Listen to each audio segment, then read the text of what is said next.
Olá, cursistas, muito bem-vindos. É um prazer estar de volta aqui com vocês. Eu sou o professor Dr. Leonardo Finelli, psicólogo e pedagogo, e retomo com vocês a disciplina História da EPT no Brasil, Legislações e Políticas Públicas, do curso de pós-graduação Lato Sensu em Docência na Educação Profissional e Tecnológica, do Instituto Federal de Educação, Ciências e Tecnologia do Norte de Minas Gerais.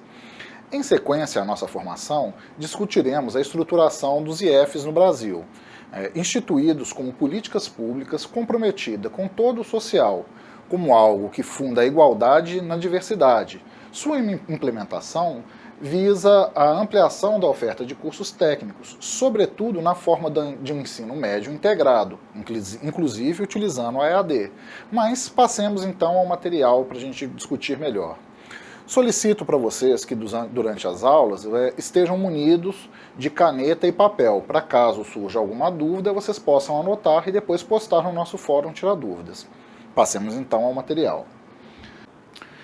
Então, pensando no nosso texto, a gente começa a discutir a ideia de um novo modelo em EPT, em Educação Profissional e Tecnológica.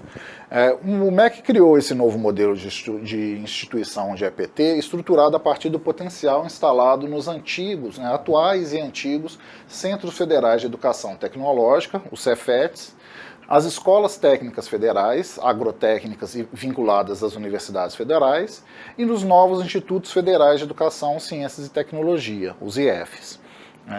O foco dessa proposta visa atender à justiça social, promovendo a equidade, competitividade econômica e a geração de novas tecnologias.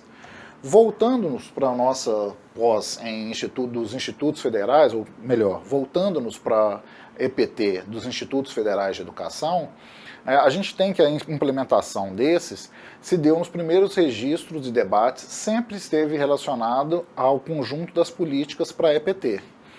Isso porque os institutos assumem um compromisso da Secretaria de Educação Profissional e Tecnológica, o CETEC, pela expansão da rede federal de EPT, em colaboração com os estados e municípios.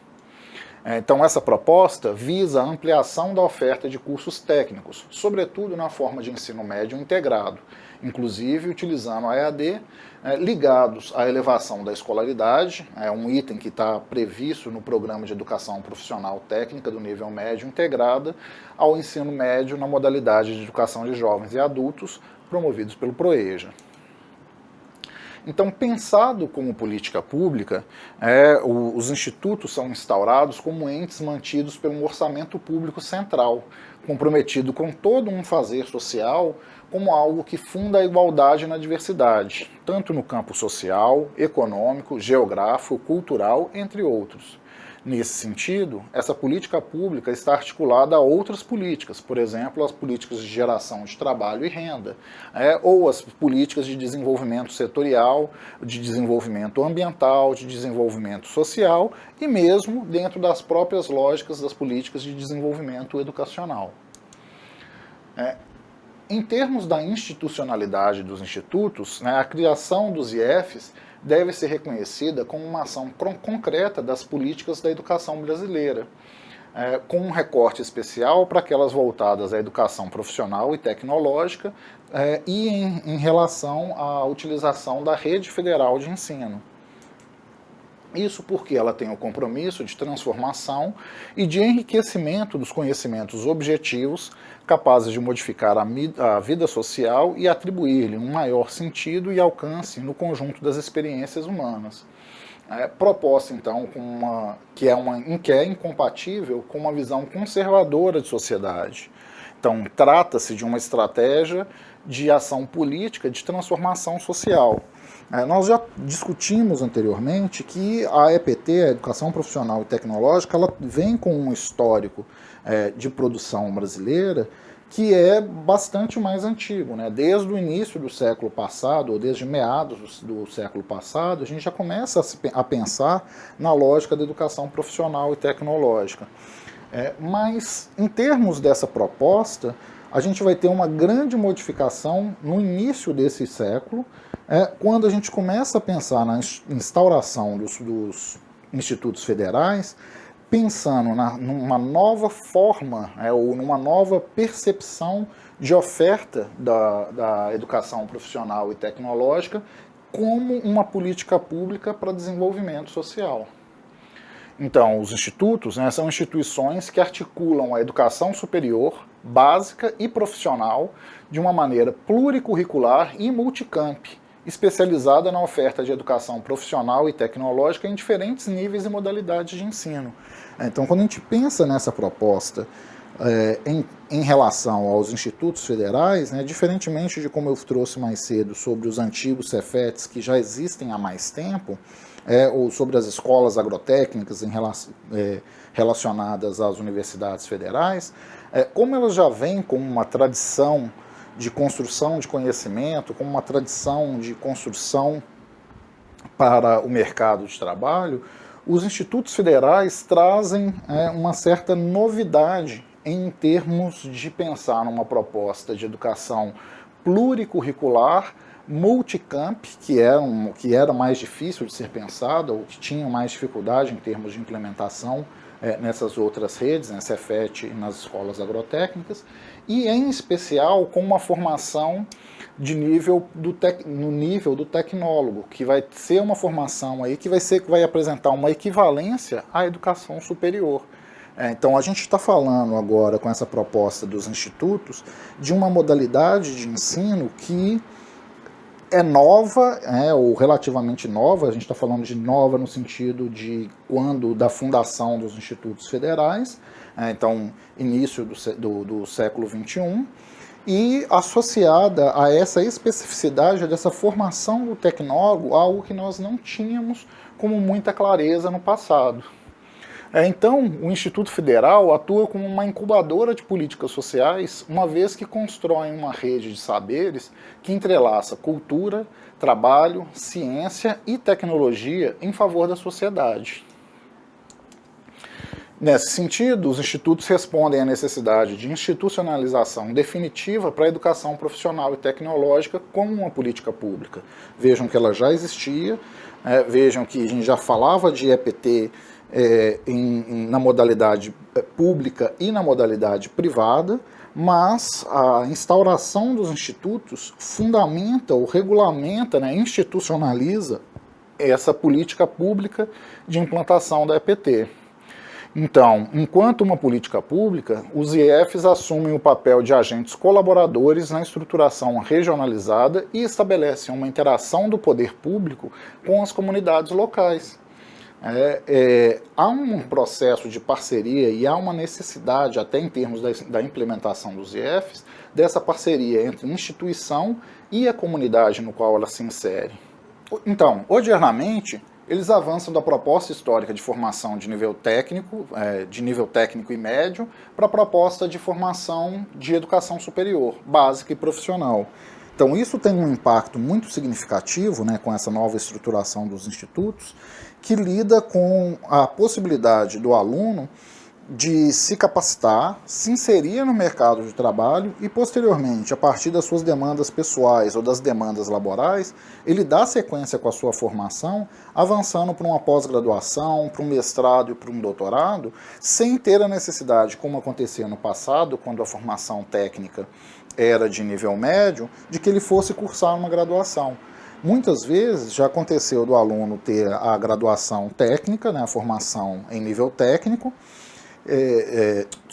a formação técnica em nível médio, e quando ele desejava fazer uma pós-graduação, ele precisava retomar para uma graduação, ou seja, a proposta dos Cefetes, por exemplo, no passado, acabavam sendo perdida com a formação de técnicos para inserção no mercado de trabalho, e muitos deles saíram de lá para ingressar no ensino superior, porque já finalizavam o curso com uma experiência de estágio que reconheciam uma demanda laboral cuja remuneração era muito melhor se eles fizessem a graduação posterior. Então eles saíam, já ingressavam a partir da sua experiência com uma certa facilidade na graduação, e a proposta da formação tecnológica era perdida.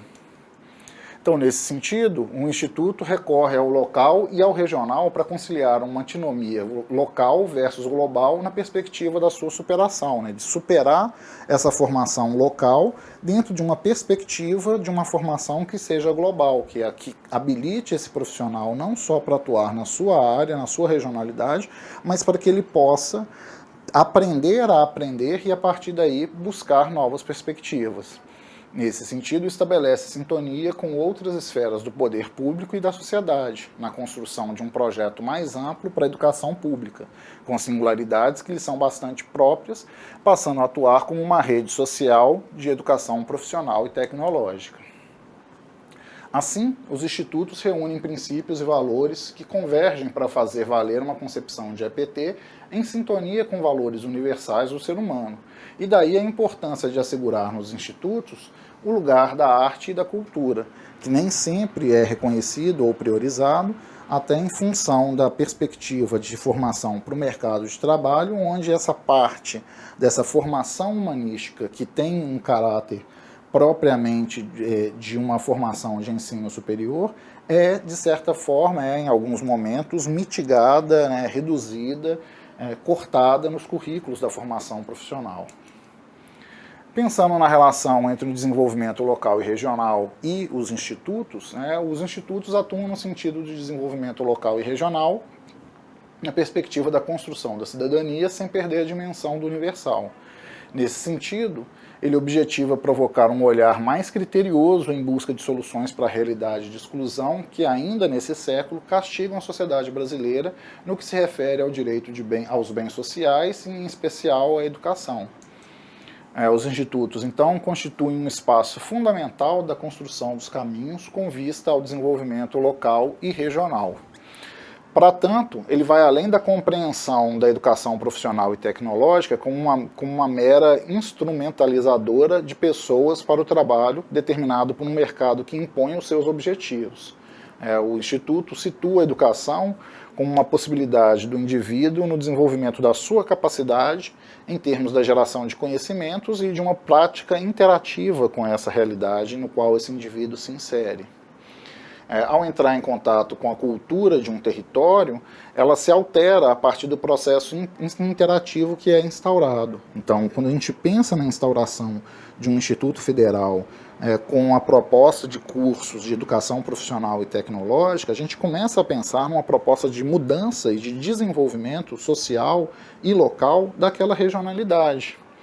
Isso porque cada instituto deve ter agilidade para conhecer a sua região, ou no caso uma mesorregião, quando ele está inserido, e responder aos anseios da sociedade que seja alavancadora do desenvolvimento da inclusão social e da distribuição de renda. Então, pensar na lógica do instituto nesses locais é pensar nesse processo de desenvolvimento de cada região, considerando as especificidades de cada uma delas. Pensar os institutos, então, como uma rede social é estabelecer uma rede social a partir das relações sociais que já existem, que propiciam, por um lado, o compartilhamento de ideias, visando a formação de uma cultura de participação, e, por outro lado, a absorção de novos elementos que objetivam a renovação permanente dessa rede social. Então, ela parte do entendimento de que o conhecimento é um dos elementos constituintes da cidadania e que a promoção desse conhecimento, a promoção da educação, amplia a civilidade dos indivíduos de cada localidade. Então, articular e organizar os saberes instalam-se como grandes preocupações dos institutos nessa lógica de ser pensado como uma rede social, porque ele estabelece vínculo entre a totalidade e as partes, constituindo então uma premissa fundamental para compreender os objetos em seu contexto e em sua complexidade. Volto a frisar que pensar o instituto dentro de uma comunidade, ele atende a uma questão de regionalidade, a uma determinada área, promovendo a formação que atenda às demandas daquela região. Se é uma região que tem uma fonte de renda mais voltada para a agropecuária, a formação vai ser atendendo a essa demanda. Se é uma produção de hortifruti, também. Se é uma região, se o instituto está instalado numa região um pouco mais central ou um pouco mais desenvolvida no sentido de fábricas e indústrias, deve-se pensar então na formação que atenda às demandas dessa localidade, para absorção das pessoas para esse mercado de trabalho. Do desenho curricular, então, dos institutos, né, a gente tem uma proposta, então, que é singular, como eu trouxe, né, nesse pensamento de que os institutos trazem uma inovação para a formação da educação profissional e tecnológica. A proposta dos institutos validam a verticalização do ensino na medida em que balizam as suas políticas de atuação pela oferta de diferentes níveis e modalidades da EPT. Então, a sua proposta político-pedagógica oferta educação básica em cursos de ensino médio integrado, a EPT, de nível médio, ensino técnico de modo geral, cursos superiores de tecnologia, licenciaturas, bacharelados, bem como programas de pós-graduação, tanto lato quanto stricto sensu, sem deixar de assegurar a formação inicial continuada do trabalhador e dos futuros trabalhadores que passam por essa formação no Instituto. Então vejam que a gente está falando aí de uma área ou de um campo de abrangência extremamente vasto em termos de níveis de formação, com especificidades muito distintas e que devem ser pensados em função da oferta e da demanda de cada região. Então, a sua arquitetura curricular contempla a flexibilidade para instituir itinerários de formação que permitam um diálogo rico e diverso em seu interior e a integração dos diferentes níveis de educação básica e do nível superior a partir da proposta da educação profissional e tecnológica, além de instalar possibilidades de educação continuada, considerando um aspecto decorrente da dinâmica da realidade produtiva. O indivíduo que se insere no mercado de trabalho a partir de uma formação profissional, muitas vezes vai reconhecer demandas, seja no seu posto laboral, seja pessoal, para o seu próprio desenvolvimento e para alcançar uma melhor posição laboral na instituição que ele estiver, tende a buscar uma formação continuada, fazer uma pós-graduação, ou caso a formação tenha sido em nível médio, avançar para um nível tecnológico ou superior, de modo a conseguir aí uma melhor inserção no mercado de trabalho. Então, se estabelecem os nexos internos e promoção da inter-relação de saberes, o que concorre para um tratamento mais adequado à natureza da ciência, que é multi e interdisciplinar. Quando a gente pensa, por exemplo, na lógica multicamp e pluricurricular, a gente está falando, por exemplo, dentro da lógica da construção dos institutos, de alunos de diversos níveis interagindo no mesmo espaço de construção do saber. Mesmo que algumas vezes nós tenhamos algumas diferenciações, por exemplo, em formação de ensino médio, em cursos oferecidos à tarde, ensino superior pela manhã ou à noite, ou qualquer que seja a organização, esses alunos transitam pelo mesmo espaço. E é possível a gente fazer uma interlocução utilizando laboratórios, fazendo práticas conjuntas, onde aqueles que estão num nível mais avançado, por exemplo, na pós-graduação, vão interagir auxiliando os seus pares com uma formação ainda mais inicial. E isso promove um processo de aprendizado que é extremamente rico. Então, os institutos também agregam a formação acadêmica e a preparação para o trabalho e a discussão dos princípios e tecnologias a ele concernentes, com fins de uma formação profissional e tecnológica que seja contextualizada, banhada de conhecimentos, princípios e valores que potencializam a ação humana na busca de caminhos mais dignos de vida. Essa, então, contempla a atual complexidade dos mundos do trabalho, carga horária, que considera um novo perfil do professor pesquisador, uma infraestrutura escolar rica em recursos, que possibilita, então, essa grande integração entre professores, alunos, estudantes de diversos níveis de formação, que interagem, que trocam experiências, que dialogam entre si em termos desse processo de formação continuada. Então, no caso específico da valorização dos profissionais das instituições federais, essas medidas configuram-se no plano de carreira, além de ações que alcançam a formação continuada, materializada na concessão de bolsas de pós-graduação, sejam por parcerias CETEC e CAPES, no convênio com universidades públicas para atender os professores da rede federal em seus programas de pós-graduação, além das políticas encaminhadas pelas próprias instituições que compõem a rede. Então, programas do tipo Minter e Dinter, que você está falando de mestrados e doutorados interinstitucionais, são perspectivas que ocorrem dentro da rede federal de ensino, que são extremamente atrativas para os professores que lá atuam, porque oferecem uma possibilidade de uma capacitação ou de uma formação continuada, mesmo para professores, assim como a ideia de pensar num plano de carreira, o que dificilmente a gente encontra, por exemplo, no mercado de trabalho da rede privada.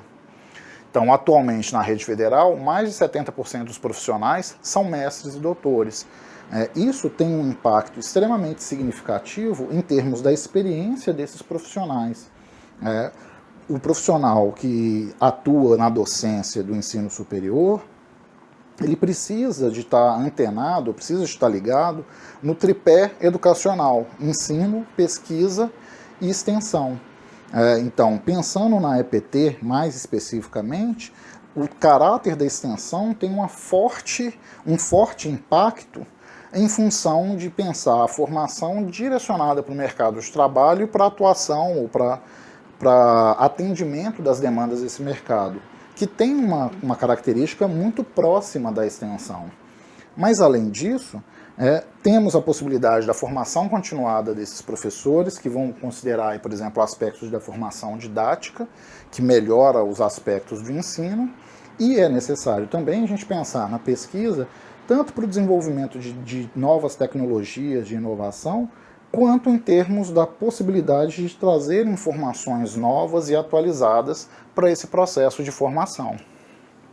Então, o trabalho educativo requer esse conjunto de exigências, ensino, pesquisa e extensão, dentro de uma prática continuada. Então, para a EPT, há uma complexidade maior, pois há exigência de formadores com domínio de conteúdos e técnicas laborais e de metodologias de aprendizagem que estejam sintonizadas com a realidade concreta.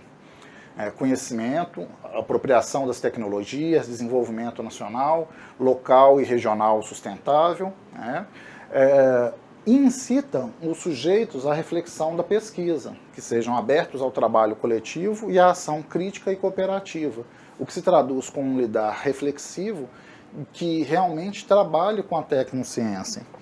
Então, pensar na formação em EPT, ela traz aí um elemento ainda de maior complexidade em termos de que nós, professores, e aí na hora que eu falo de nós, professores, pensando aqui na nossa pós em docência na EPT, porque nós precisamos dominar os elementos da didática, os elementos do espaço de sala de aula, do domínio de sala de aula, no processo de transmissão, mas precisamos também da experiência prática, o que nem sempre acontece, por exemplo, na educação formal ou na educação epistemológica, como a gente já discutiu, o que muitas vezes é mais voltada para a pesquisa e dentro de uma discussão muito mais teórica e menos voltada para a prática.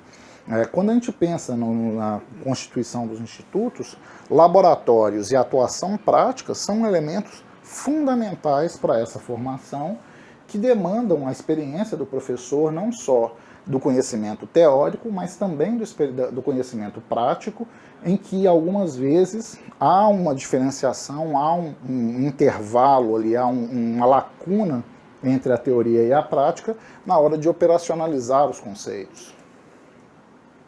Então, a gente está falando da superação de dicotomias entre ciência e tecnologia e entre teoria e prática. De uma superação da visão compartimentada dos saberes.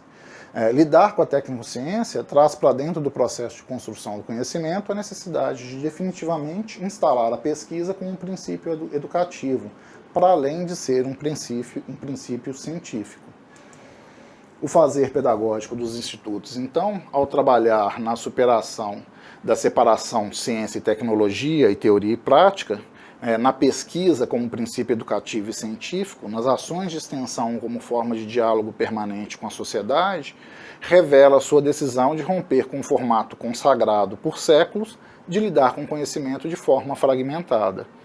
Não dá para mim pensar, por exemplo, na minha disciplina, aqui isoladamente, sem contextualizá-la com o curso e com as outras disciplinas, no sentido de pensar qual que é o propósito dessa formação. Então, mais do que dominar o conteúdo da minha disciplina, eu preciso dominar o conteúdo da formação, até no sentido de oferecer um impacto, de oferecer uma formação que agregue prática a essa teoria, que ofereça um pouco do aspecto técnico, ou do aspecto da formação prática, para essa discussão meramente teórica e metodológica. Pensando em termos da educação, trabalho, ciência e tecnologia nos institutos, a gente tem hoje no Brasil um ciclo de revolução tecnológica com um relevante grau de conhecimento no processo de transformação da base científica e tecnológica. O universo de trabalho no Brasil contemporâneo é bastante complexo e heterogêneo, em termos de níveis de formação, em termos de acesso à informação, em termos de uso da tecnologia nos mais variados contextos. Nas últimas décadas, ao lado do modelo de produção taylorista-fordista, que ainda não se extinguiu, um novo paradigma se instala, com uma ênfase na microeletrônica e provoca novas demandas para a formação de trabalhadores. Então, nesse contexto, reconhece-se a carência de trabalhadores qualificados. Se a gente retoma, por exemplo, um filme clássico do Chaplin, Tempos Modernos, onde o cara estava lá numa linha de produção apertando o parafuso e aquela era a função dele por longos anos, se a gente pensa em todo o modelo clássico da literatura e do cinema, um Homer Simpson da vida, que está lá numa indústria produzindo da mesma maneira, desde sempre, ao longo de toda a sua vida laboral, a gente está falando desse modelo taylorista-fordista. Só que o mercado de trabalho não é mais só assim.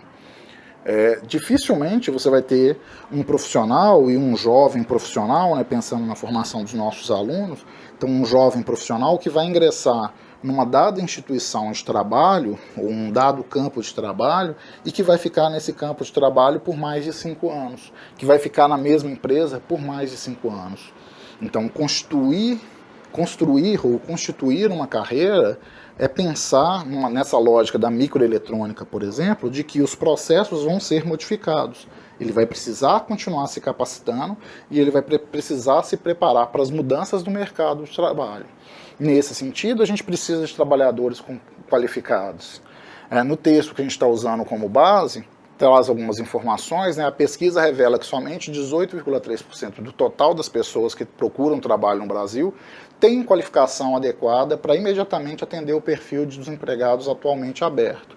Quer dizer, a gente está falando aí de menos de 1 em cada 5 candidatos ao posto laboral já ter uma formação, uma competência, uma preparação, uma experiência prévia que o habilita a chegar na empresa, entregar um currículo, ser contratado e estar no dia seguinte trabalhando sem precisar de uma formação, sem precisar de uma capacitação, sem demandar ali uma adequação específica para aquela empresa. Então ainda é tímida a formação de profissionais pela modalidade de EPT no Brasil. Considerando que a gente tem, ou pelo menos segundo a proposta do texto que a gente está usando como base, 170 mil vagas ofertadas atualmente nessa modalidade. O Brasil possui a 5ª maior juventude do mundo, sendo que apenas 50% desses estudam. E desses, dessa metade que estuda, 56% apresentam uma defasagem série-idade. Isso é um dado bastante significativo em termos de formação, porque a gente está falando de um atraso em termos de ingresso no mercado de trabalho, em termos de capacitação e preparo para o ingresso nesse mercado de trabalho, que impacta economicamente no desenvolvimento da nação. Além disso, pensar que apenas 50% desses jovens estudam é pensar que eles não passaram por uma formação mínima que os habilite ao ingresso no mercado de trabalho. Então, a parcela de jovens com baixa instrução ainda é expressiva. Quase 30% dos brasileiros entre 18 e 25 anos não tem sequer 8 anos de estudo. A gente estava esperando aí um jovem dessa idade que ele tivesse a média de 12 anos de estudo, que é o equivalente ao ensino médio, à conclusão do ensino médio. Então, a gente está falando de um grande percentual de jovens que até os 25 anos que não concluíram o ensino médio. Isso impacta em termos da possibilidade desses jovens se empregarem. O cenário de carência de mão de obra sempre foi o mais forte elemento balizador da educação profissional, portanto, definidor de política de ampliação de vagas para essa modalidade de educação. Porque a gente tem um tempo de formação na graduação que é longo, e porque a gente tem muitos jovens que não têm a formação necessária para esse ingresso e para avançar de maneira adequada num processo de graduação, é pensado a formação profissional e tecnológica. Então, os IFs têm em sua concepção, amalgamam o trabalho de ciência, tecnologia e cultura na busca de soluções dos problemas do seu tempo. É um aspecto que necessariamente deve estar em movimento e articulados ao dinamismo histórico da sociedade em seu processo de desenvolvimento. Entende-se que as novas formas de relação entre conhecimento, produção e relações sociais demandam um domínio integrado de conhecimentos científicos, tecnológicos e socio-históricos, e nessa tessitura de saberes que materializam-se também a formação profissional. Quanto à autonomia dos institutos federais, a palavra autonomia ela pode ser abordada sobre diversos enfoques. Eu trago aqui 3 para a gente discutir. É um conceito que confunde-se com o de liberdade, que consiste na qualidade de um indivíduo de tomar suas próprias decisões com base na razão individual. A autonomia também é a qualidade de um território ou organização de estabelecer com liberdade suas próprias leis ou normas, e também é uma noção de dependência inseparável da noção de auto-organização. Então, preparar para a autonomia significa educar para a liberdade. Eu trouxe aqui, o texto nos traz essa frase de Paulo Freire, com uma ideia de que a proposta educacional ela deve ser emancipadora, ela deve promover a autonomia daquele que é educado para desenvolver as suas próprias competências e a sua maneira de lidar com o mundo.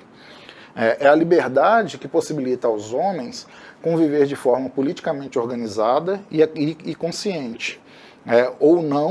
A não liberdade exige um requisito de relacionamento desses seres humanos uns com os outros que fica precário. Então, para que a gente pensa na autonomia? Para dar sustentação às ações. Por excelência, é uma necessidade política. Somente um indivíduo autônomo possui condições de entender as contradições que permeiam o mundo em que se vive, questioná-la e agir no sentido de canalizar as oportunidades dessa sociedade para mudança qualitativa e apresentar alternativas aos desafios e ameaças. Eu volto novamente ao exemplo que eu trouxe anteriormente do filme Tempos Modernos, do Charlie Chaplin. O cara que está lá apertando parafusos, meramente apertando parafusos, não questiona essa atividade, não questiona o seu lugar no mundo, não questiona o seu ser, não questiona o processo. E quando aparece lá uma dada crise econômica, uma dada crise social, e ele perde o seu emprego, porque há uma necessidade ali de redução do quadro laboral, ou porque há uma implementação de uma dada tecnologia, começa a se utilizar robôs nas fábricas, por exemplo, montadoras de veículos, e esse cara perde o emprego, ele não tem uma perspectiva de uma formação que o habilite a uma outra atividade. Então ele somente é jogado para um segundo campo, jogado para fora do processo de produção, porque foi substituído por uma máquina ou foi substituído por um processo de redução do quadro da empresa, e ele não vai conseguir trabalho em outro lugar. Esse é um indivíduo não autônomo. Já aquele indivíduo autônomo, ele consegue se preparar para isso, ele consegue ver essas mudanças se instalando, ele consegue ver os avanços tecnológicos chegando à empresa, ele consegue pensar que ele precisa se capacitar para se manter nesse processo de produção. Os institutos, então, são concebidos como instituições de natureza jurídica, de autarquia, que são detentoras de autonomia administrativa, patrimonial, financeira, didático-científica e disciplinar. Ou seja, os institutos têm a autonomia para se autogerir. Eles recebem um financiamento, recebem uma verba do governo, mas eles têm autonomia para se autogerir em termos de qual curso, qual laboratório, que tipo de demanda, como se organizar dentro do seu território, do território em que ele está instalado. Nesse sentido, eles são equiparados às universidades federais em termos jurídicos de serem autarquias. Ao estabelecer, então, uma estrutura multicamp, em que todos os campi possuem um elevado e isonômico grau de autonomia, afirma-se o território como uma dimensão essencial de sua função. Assim, estabelecem os princípios para ações comprometidas com o desenvolvimento local e regional, não cerceadores de sua autonomia.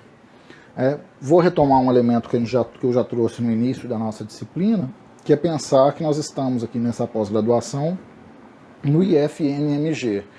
Nós estamos, com essa lógica do Instituto Federal do Norte de Minas, ocupando aí diversas cidades da região do norte de Minas. Nós temos aí em torno de 14 campos atuando, e cada um deles tem a sua própria autonomia, apesar de todos atenderem a essa lógica do Instituto Federal do Norte de Minas. Nós temos outros institutos em outros estados que também têm essa mesma lógica de autonomia enquanto institutos separados, e dentro deles campi separados, cada um com a sua autonomia, com a sua gestão, que atendem às propostas do campi geral. Então, a educação na sociedade contemporânea traz o compromisso de preparar o ser humano autônomo para viver e participar de uma cultura que, reconhecida em seu local, constrói anexos capazes de ampliar espaços, tendo o mundo como a sua localidade e o seu lugar, configurando-se assim a ampliação da consciência humana na conquista do espaço cultural mundializado. Bom, por enquanto é isso, pessoal. Na nossa disciplina, nós seguiremos então acompanhados por mim e por nossos tutores presenciais e à distância. Eu reforço que para que vocês tenham um bom desempenho, é necessária a dedicação de vocês nos estudos e nas atividades do ambiente virtual de aprendizagem, que é a nossa sala de aula. Mas também é muito importante que vocês leiam material didático complementar. Eu espero que vocês tenham gostado e absorvido um pouco da proposta do que nós vimos aqui hoje. Lembre-se de acessar a sala virtual e participar dos fóruns, assim como postar as suas dúvidas. E não se esqueçam do estudo do material proposto. Por hoje é isso, um grande abraço.